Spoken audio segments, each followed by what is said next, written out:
Nako, mukhang totoo nga ito kasi kumakalat na po etong issue na rin na ito. Etong pag-amin na ito ni Karen Davila.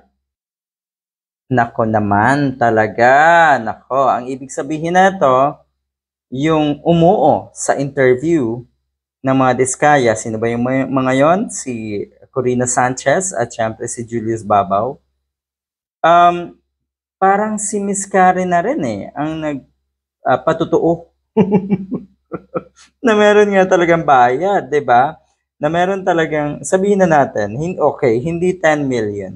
Paano kung around 10 million 'yun? Kasi ang sabi nga ni Mayor Vico Soto, um, hindi naman daw exact yung 10 million nga na bayad.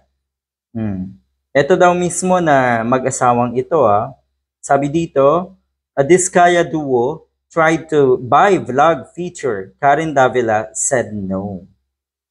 Inayawan ni Karen Davila. Bakit ikamo? Ay alam mo naman etong isang ito, matindi ang prinsipyo nito, hindi ito patitinag sa kanyang prinsipyo.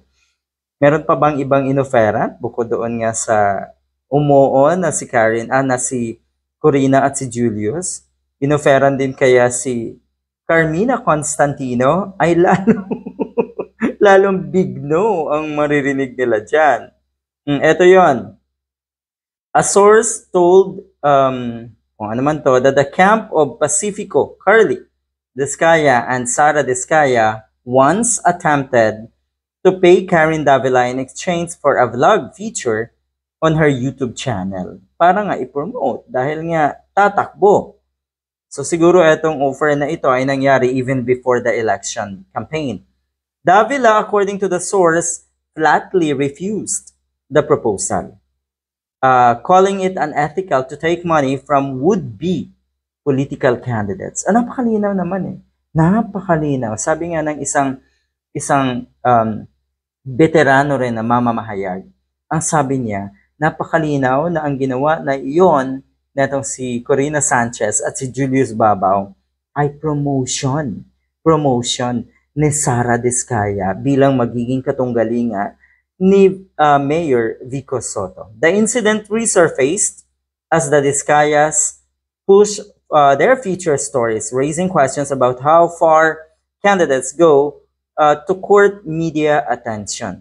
Yun pala talaga ay nangyayari. Marami na rin po naglalabasan ng mga patunay na etong mga ganitong deal ay nangyayari. Kaya yung sinasabi po ni Arnold Clavio na maghinay-hinay daw si Mayor Vico Soto, medyo hindi ako masyadong pabor sa kanyang banat kay Mayor Vico Soto.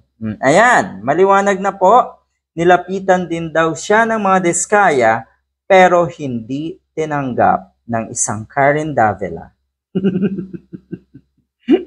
Maganda itong sinabi niya dito. Ayokong babuyin ang profesyon ko.